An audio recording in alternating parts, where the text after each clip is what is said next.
So here we have the Ford S-Max automatic on an 18 plate. I'm going to start off by showing you inside the boot, and then we'll hop in and run through some of the controls from there. The tailgate in this car opens electronically. You can see that we have 7 seats in this car. Very easy to drop the seats, so to drop them, pull that tab up, and then obviously the same on this side as well. And that is how much space you have as a 5-seater. You can also lower these 3 seats, and that again is done very easily with these buttons here. So left, middle and right. So if I press the right hand button, for example, you'll see the right hand seat will fold, the middle one will fold, and the left hand one. Okay, now that we're inside the car, we're going to start with the dials. On the left hand side we have the Rev Counter, and on the right hand side the speedometer. In the middle you can see the total miles for the car, which is 17,281. Above that we have a digital readout for the speedometer. You can change that information so you can have your entertainment, i.e. your radio for example, your navigation, your phone or your speed displayed there. At the bottom of that section you can see the gear the car is currently in, so we're in park at the moment. On the left hand side within that Rev Counter you can also change the information that's displayed there should you wish to. The buttons that I was using to do that are here for the center and here for the left. Beneath that we have a speed limiter, as you can see, cruise control as well.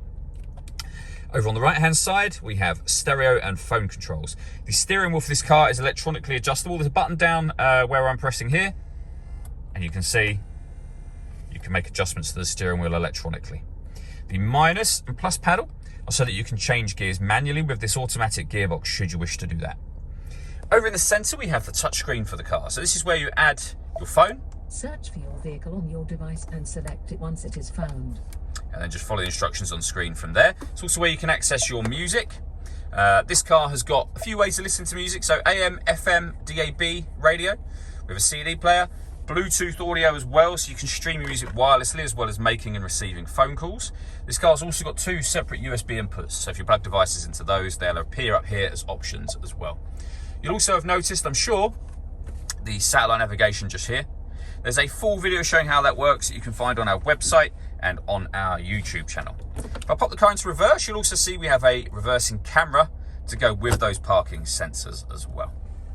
Working our way down, we have the main stereo section, so volume, your CD player just there as well. And then within this section we have the dual zone climate control controls. So for example, over on the left here we can adjust the passenger temperature down and up. Any adjustment will show as you make it on here. So passenger, driver, fan speed, all adjusted just here.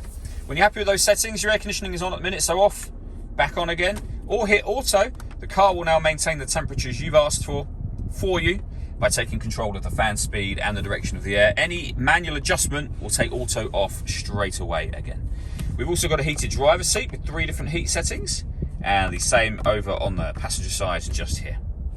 We then have the gear lever for the fully automatic gearbox, in front of which we have a 12-volt charging socket and the 2 USB inputs I mentioned previously.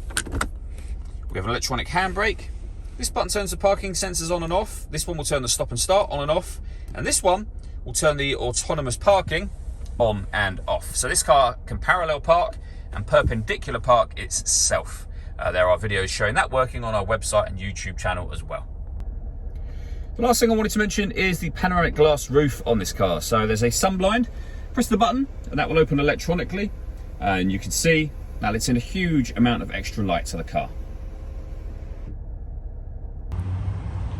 All that leaves me to say is thank you for taking the time to watch this video. If you'd like to come and see the car in person and have a test drive, please feel free to call any of our MJA sites. We'd love to hear from you soon.